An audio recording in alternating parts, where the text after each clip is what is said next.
Hi, welcome to yet another Halal Food Podcast. Today we will be discussing farming, food processing, and how to improve ethical context in these processes. So we've got the honor of welcoming Diana Sabrain to our podcast. Diana is from OneAgrix. I'm going to hand over straight to Diana to introduce herself so that we'll start the podcast. Thank Diana. you so much, Dr. Awal, for having this fireside chat with me. And to everyone, thank you for having me as well. And just a slight introduction about myself. I am the CEO and co-founder of OneAgrix. And OneAgrix is the world's pioneering agricultural and halal digital trade platform. You've mentioned something that is very unique. You said agricultural platform related to halal. How Mhm. did this idea come about? Why do we need such a platform? Well, first of all, this was being incubated in 2016, and it was during the point where we see the rise in e-commerce, where we see the rise in digitalization.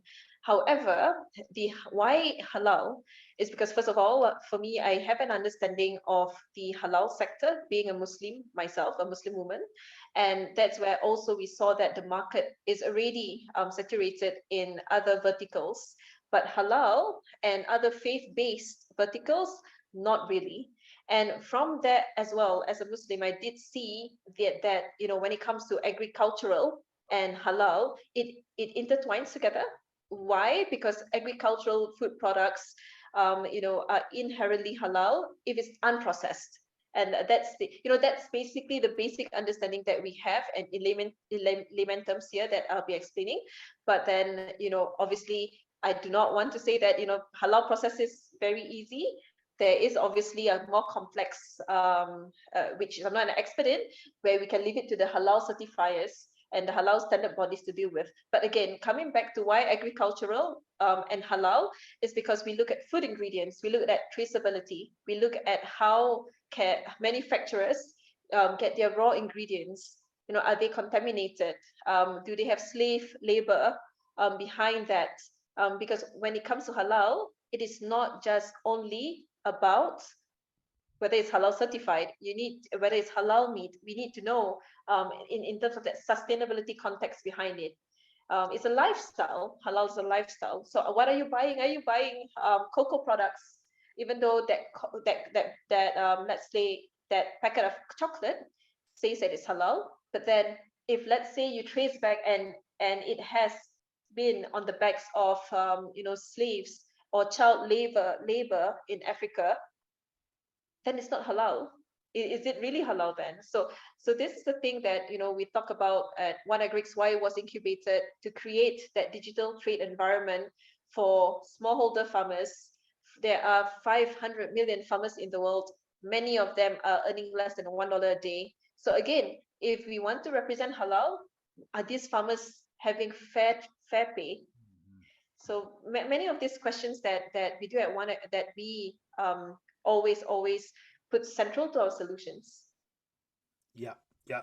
Thank you very much. That is very, very exciting. The fact that you have taken traceability, food Yeah. safety, and also just ensuring that everything is done in a fair trading environment. That is very, very good. And also, I think many consumers will be very reassured of the fact that you guys have created a platform that will take all these components into consideration. So now, Diana, my next question is, assuming a farmer or a meat processor in rural England wants to access the Middle East market, for instance, Yeah. what will they need to do to ensure that their products are uploaded or are available on the OneAgrix website for buyers in the Middle East to be able to trade with them easily? Yes, so OneAgrix has a few components. As I mentioned earlier, was more of the e-commerce component that we have, and that is perfect for farmers, regardless whether they are rural or not, as long as they have network. Even so, I'll explain later how one of an example of our work in South Africa and our work with Nigeria on how we did it even though, network is an issue. So when we do that as an e-commerce digital trade platform, it levels the playing field. Now, big food is not the only, the only companies that could export. Export opportunities can also be for the rural farmers.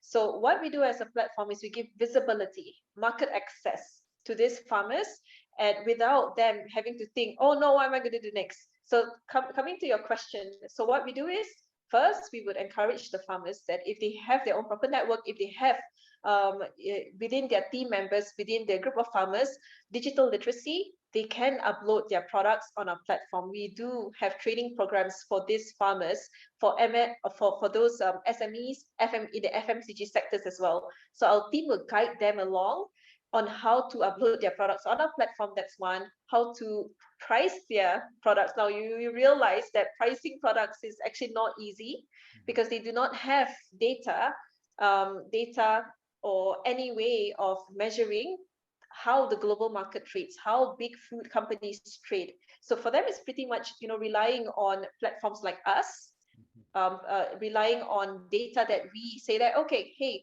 a farmer who, for example, a farmer who basically sells halal beef, and I want to go to the Middle East, how do I price my product? Now, we do not see that problem when it comes to the UK farmers, because the UK meat products are well regarded.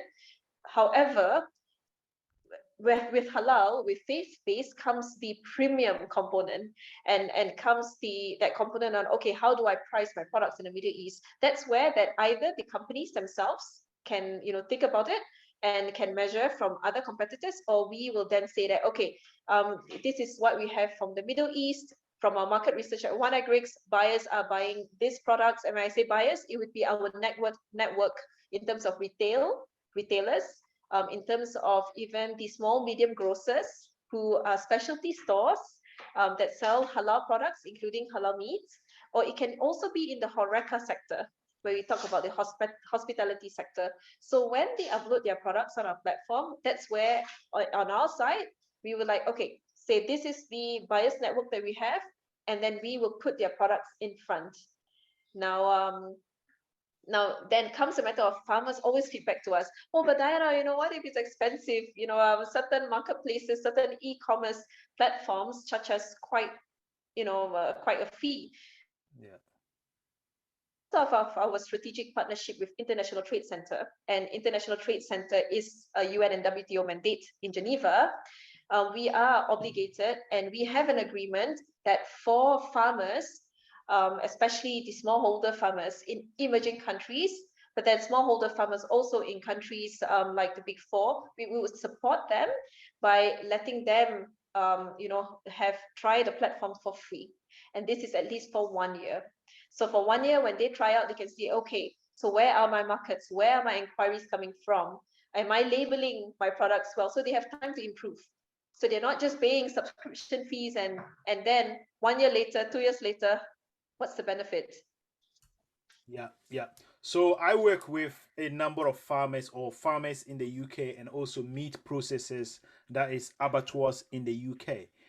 Assuming an abattoir wants to export their products to, say, the Middle East, because I keep saying the Middle East because Yeah. it's an important halal market.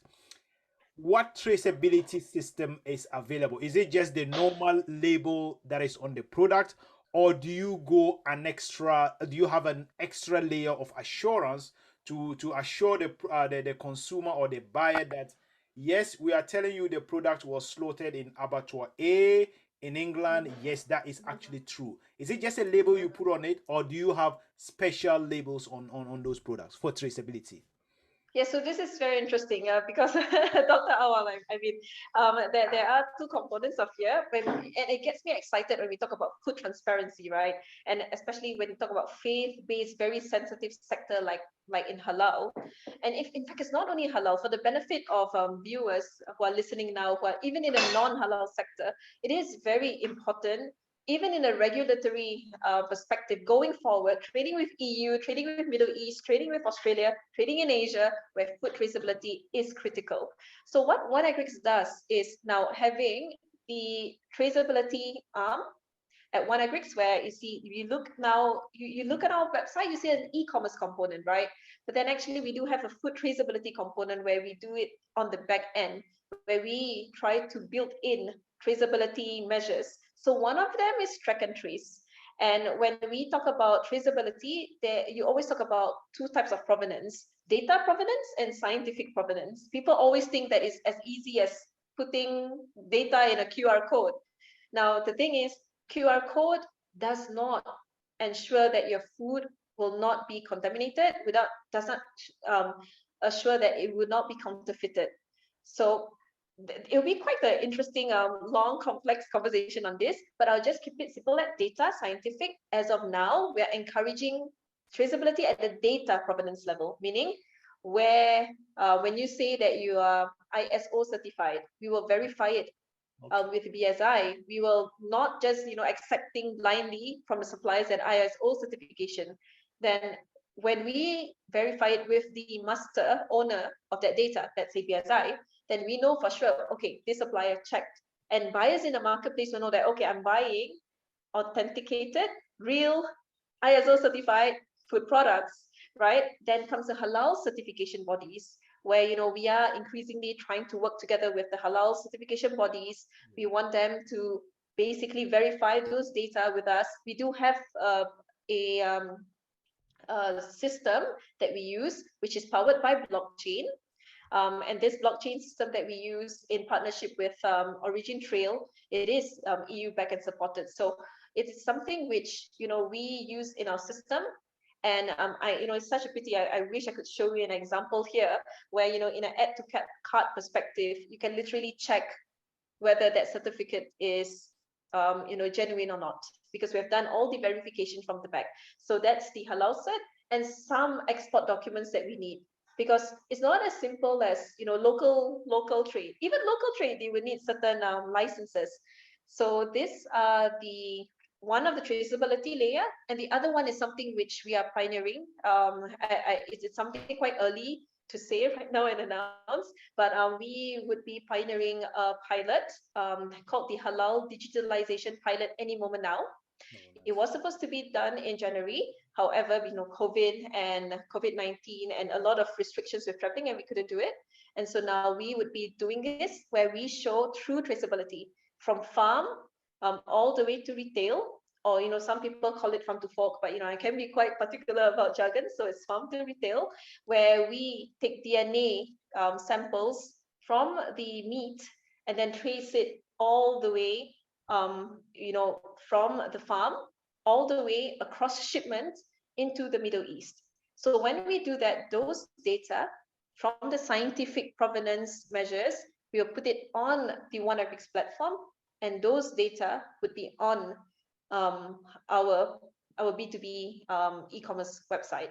So as you can see, it's really taking e-commerce into a next revolution where things are being traced and tracked.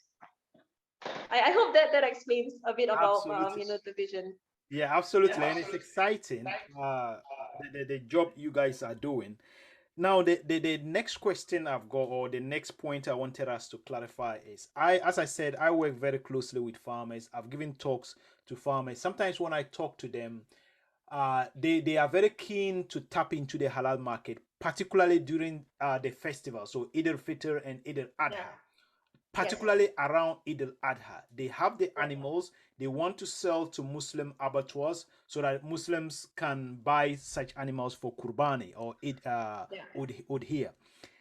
Does OneAgrix create an environment where people can trade within the country? So farmers in the UK trading with abattoir operators in the UK. If that is the case, I would really, really want us to trial this out in the UK, because I know there is demand for animals during this festival. So farmers are willing to sell their animals, and abattoirs are willing to buy animals that are suitable for Qurbani. So can you let us know whether you have that facility? If yes, then I will look to maybe speak to people within the National Farmers Union and see how we can work with you guys on this. The answer is yes. We almost did one like that in Australia. but then it didn't pan out because, again, okay, I'm not trying to give the 2019 picture of the pandemic, but again, because of that, it was quite hard because our team was not able to enter Australia. Australia had a strict lockdown. Yeah. However, having said that, over the years, as we work together and we try to establish a good relationship with AHDB. Yeah. And this is where, we realized that the UK halal meat and the UK halal meat sector, plus the UK farming sector, is actually a sector which is something which OneAgrix would want to work together with. So yes, we would love for that opportunity to showcase that with your national local farmers union. It'd be great for us. In fact, it'd be a good case study because we are aware that in the UK, as a country, there are also an increasing numbers of halal consumers. And why I never say Muslim consumers, Dr. Awal, you will be so surprised Yeah. that there are research there that supports that those people that are consuming halal, about 17%, and you can verify that, you're a researcher yourself, um, that they are non-Muslims. So people are starting to see that halal food is a lifestyle. Halal meat, it's to them the impression that it's more responsible, it's cleaner. Here in Switzerland, right now where I'm based, I was so surprised when I visit the halal butchers. Obviously in the industry, I would have to talk to people, right? I just Yeah. wanted to know who are the consumers. They are non-Muslims. Non-Muslim Swiss are buying halal meat products. So I think it's a matter of us going out there collectively, not just OneAgrix, people like you, who have an influence in the halal sector, so many other stakeholders that we can, share how, high quality halal food products are. Yeah, I'm very happy you mentioned that. I think that there was a study in the in the USA where they said some non-religious people actually consciously go out and look for religiously slaughtered meat or Exactly. religiously processed products. And also, you mentioned about quality. Yes, I was in an abattoir, a beef abattoir yesterday, and I was amazed at how much the quality of the product was. The packaging was great. The slaughter process, they took their time to slaughter the animal and ensure that the meat is treated well. So I think Muslims are moving away from the traditional or halal to halal and quality. So halal and tayyib. So I'm happy you mentioned that. Yeah, so it's not just halal and quality, but also environmental and also ethics and care. And Yeah. I was so happy to know that I think again it's a matter of awareness, right? We hear activists saying that, oh, okay, it's inhumane. And the thing is that is a long untested comment to give. And I know it's controversial comment and we shouldn't have it in this conversation, but not being in defense because I'm a Muslimah, but a lot of studies, in fact, have shown this. And why I throw this out there, because this is called awareness and visibility, right? Where we need to educate the public and let them know. If you talk about being ethical, you talk about caring for the animals, being gentle before slaughter, the Islamic way actually has already done it as well. And for the benefit of others as well, the kosher way as well, they really care for the the welfare of the animals. So I think it's really, we have to roll out our sleeves together positively as stakeholders. I am aware some halal meat owners, they are non-Muslims, but they really learn and observe, okay, this is how it's supposed to be done. They do like the appeal that the Islamic way cares about the animals, cares about the cleanliness of the factories. If you're not talking about animals, right? If you're talking about packaged food products, but then that's where OneAgrix comes in. You know why, Dr. Awal? There are so many amazing halal food producers in the world, Yeah. but Yeah. then we don't hear of them. We only hear the big food ones. We hear about Nestle, which is, by the way, also our amazing, wonderful customer at OneAgrix.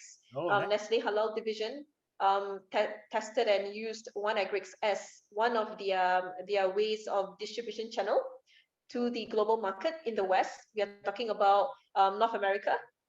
We do have big legacy African brands as well on the platform, and this includes the Cadbury, as well from Africa that we're supporting, because Cadbury is huge, right? But Yeah. we really want to support what matters. So this is how we are trying to empower small medium enterprises as well. We are saying that, hey, big companies are on our platform. They are also sourcing for food products. They are collaborating with small SMEs. So, we encourage halal food brands or ethical food brands or sustainably sourced food brand owners. Yeah. Come on, OneAgrix, and you are on the shoulders of giants. I mean, let's be honest, 80% of the world and of economies are actually run by the small medium enterprises. So we need to support them. Yeah, yeah, absolutely. I'm so intrigued that you mentioned Nestle and Cadbury. They are already associated with OneAgrix. Somebody Yeah. with as somebody coming from the meat industry, I really really want to see the major restaurants like KFC, McDonald's, Yeah. maybe in the near future being associated with you. It all adds some sort of value to what you do. So hopefully and Hopefully, oh well. yeah, yeah. Maybe Dr. Awal, maybe with your recommendation, right, it will work. But the whole idea is really really to bridge that gap between the big boys and the small medium enterprises. Nice one, nice one, nice one. Now, I've got we've now discussed a lot about Europe and the global perspective. I want us to move on to the last bit of our podcast, which is on fair trading, because you talked about some work in Africa, ensuring that there is no child labor involved, ensuring that everything is done in an ethical perspective. In Africa, where do you think OneAgri can do well? Because I am originally from Ghana and I know cocoa is one of the biggest products we have. So I'm also happy that if you can ensure that there's no child labor involved, everything is done, farmers are treated well, it's going to be a win-win for the environment, for farmers, and for humanity. What are you doing in Africa? Yes, so Africa has always been very close to our hearts, and the opportunity came when we had that strategic partnership with International Trade Center, the one that I mentioned earlier in this conversation with is a UN WTO mandate, and with that. I had the opportunity and privilege. I was really honored to be invited to the African at AU, African Union Commission Yeah, in Ethiopia, and I met African youths. I met farming associations across the continent, and from there it led. It opened up my eyes, and I told our team we need to work together with the African farmers. yeah, Many of what is being traded globally, we do not see being re-exported globally, comes from Africa. But yet, Africa has to always change the narrative about themselves. So what we are doing is say that, hey, Africa could feed the world, and we started off with South Africa, with Nigeria, Ghana, Kenya, and now we're opening up to Rwanda as well, in terms of a double play between technology and agriculture. And you'll be surprised. The conversation doesn't just stop at agriculture and encouraging them to export because of the AFCFTA, because now we see with the free trade agreement, it creates that opportunity for them. And you know what's the most touching thing when I met those youth? They just want to have control back on the food and agricultural lands that they have. No longer want to depend on foreign investments into the company. I'll just be honest, and I'm a straight shooter, Dr. Awal. I know this might offend some people, but let's be honest. The African youths, the African farmers now, they learn due to digitalization, because now they have access to mobile, to internet, they learn that they too can trade themselves. They do not need to have 7, 8 middlemen in between, and then it cuts their profits. And then what happens when it cuts the bottom line? It vicious cycle. How are they going to take their children to school? Now it's different story. Farmers are empowered. You can see even good packaging. I was so impressed when I saw the African food producers also packaging their goods. They are now talking to improve, going from raw ingredients straight to value added products. wow, wow. So it's still time. I'm just giving a very optimistic view, but it still takes a lot of time. And Ghana, as you mentioned, it has a lot of opportunity. Dr. Awal, it's not just cocoa. I was told so many products can be established from there. We are talking about coffee, cashew nuts. Yeah, We are talking about shea butter. I think I had a discussion with you about one of our first few women entrepreneurs. that came on board OneAgrix was this amazing lady that sells shea butter, Wow. and it's organic. It's organic shea butter. Yeah. So a lot of opportunities with Africa. That's the project that we work with them. We also work together with a presidential-backed Nigerian Feeds the World initiative as well, where even though, yes, obviously it's hosted in Nigeria, it's actually for the continent. So we are that platform, that digital trade ecosystem that's trying to improve. And all of them said one thing. They also want to have a slice in halal. Oh, nice, nice, nice. That's very good to hear. The Ghanaian government recently introduced what they call planting for food and jobs or rearing for food and jobs. So Amazing. they're trying to reduce dependence on the importation of food. So I think Yeah. this is where OneAgrix can play another role. Yes.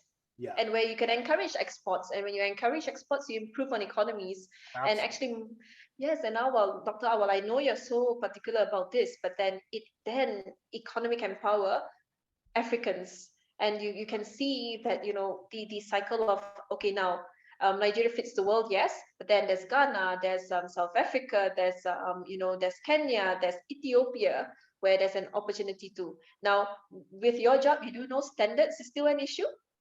There's still work needs to be done there. However, having said that, the last time I spoke to a lady in Ghana, she was mentioning global gap already. And there is already a global gap office in Ghana, in Nigeria, where farmers are also trained that, okay, these are the steps taken. And I do hope in a public policy perspective, Yeah. that's where the governments give them some grants so that they can improve on their yields. Really, can you believe it? Uncontaminated land. Why are we wasting on that opportunity for good quality products? Absolutely. Yeah, I'm just so excited to talk, because I met built a lot of friendships with my time in Ethiopia, even though it was brief. And Yeah. I met a lot of African youths, even in ITC. I met a lovely gentleman who's looking after Guinea-Bissau's, farming project. Yeah. Yeah. And you see, you get what I'm saying? So this is where you see a lot of efforts here, which I think if we collaborate together, Dr. Awal, and you being African, you Yeah. could understand better and maybe let us OneAgrix know, okay, so what help do can we render to make it happen? Yeah. Anything that can help Africa, I'm more than happy to help. Yeah. And also, the good news is I've got contacts with academics, with farmers, and with people who are actually involved in the new government policy. So I can definitely play a role there, link you up with them with the hope that things will go well. I think it will. I think right now, I just wanted to say something like really, to strike a chord with the viewers here, and obviously some of them are farmers, some of them are stakeholders, industry players. That yes, we are in an economic crisis. Yes, we are looking at multiplex of crises that we're here, not just COVID-19 pandemic, right? We're looking at a food crisis as well. But then we should stay together, be strong, and find ways that with digital transformation, not necessarily just OneAgrix. I'll just be fair. There's so many ways for you to actually be digital. It's an inexpensive way to gain market access.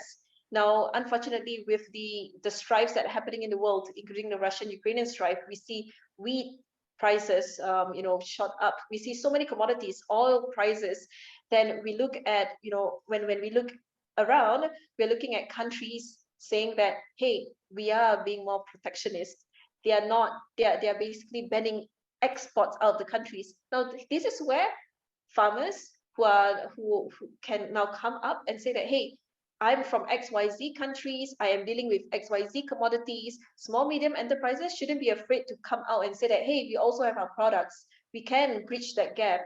Ultimately, we shouldn't be over reliant on one or two sources of wheat products. Yeah. Yeah. So that's just something which I just want farmers and food manufacturers to look forward to.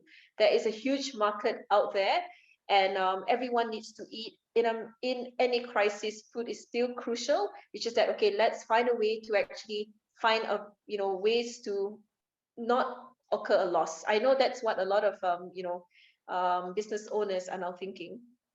Yeah.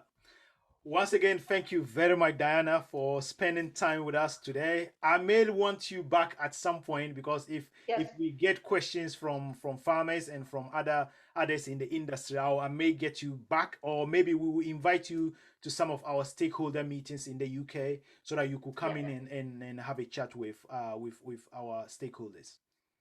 Thank you so much, Dr. Awal, for having this fireside conversation. And yes, I'll take you on that. I'm now very close by. I'm in Switzerland, so I Yeah. can always take a flight to the UK. But anything for the farmers, sincerely, anything for the farmers, it's something that my team and I would be, more than happy to assist. So let us know. Okay. Thank you very Thank much. you so Thank much, everyone. All right. Cheers. Bye bye. Bye bye. Bye bye.